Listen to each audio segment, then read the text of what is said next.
Okay, today we're going to take a look at the microphone and how sound is actually incorporated into electric charge. And this is a handmade, homemade version of the ribbon motor or ribbon microphone.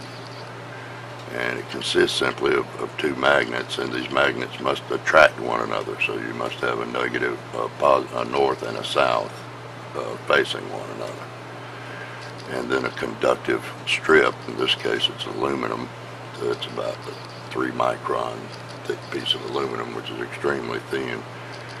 And its vibration inside that magnetic field is what creates an electric pulse at either end of the conductor, which can be then amplified by a transformer, which actually steps it up 36 times, or well, it's a 36-to-1 turn transformer.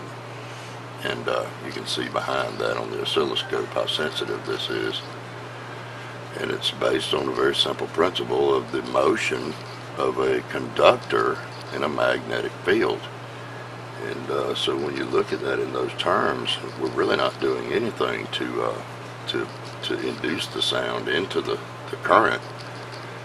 This takes place with any conductor in a magnetic field. So literally you can imagine how many conductors on this earth, which has a magnetic field, actually create, even though they may be very small, electric charges.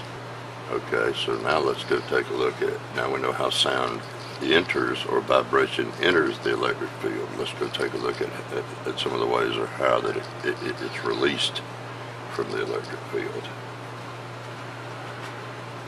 Okay, I have here what's known as a plasma speaker. And the same type of signal we just created, sound, voice. We'll use Ben Davidson's video today's upload as the source sound.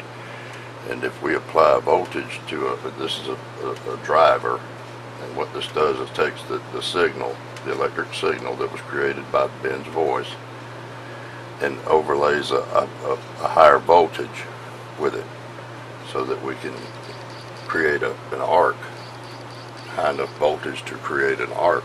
And when you do that in the atmosphere, whatever sound is incorporated in that charge will be released into the air. And we'll turn this on, and you'll see. Stick around to the end of the video for some announcements. We are looking now at a bit more of the same. Filaments snap, but they collapse when they do so, instead of producing CMEs. We have more filaments coming in on the south, and a line of ionized helium tornadoes dancing in on the north. But folks, here's what's really interesting. The low solar flaring and Earth-facing solar quiet once again defies the magnetic complexity of the sunspots. Not so much. And again, we don't do anything really. Electricity does this on its own. There's no need for any type of conversion to convert the electricity into sound.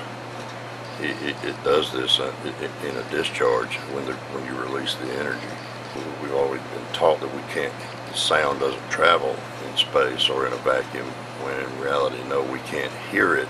Doesn't mean it doesn't travel. Sound can easily travel through space in the Birkeland current and easily be released in an atmosphere. And so if the Birkeland currents from our star have any sound in them whatsoever as a source, then they will be repeated when they discharge, no matter what atmosphere that's in. At any rate, let's look at the plasma speaker. And I hope you enjoyed it. Peace.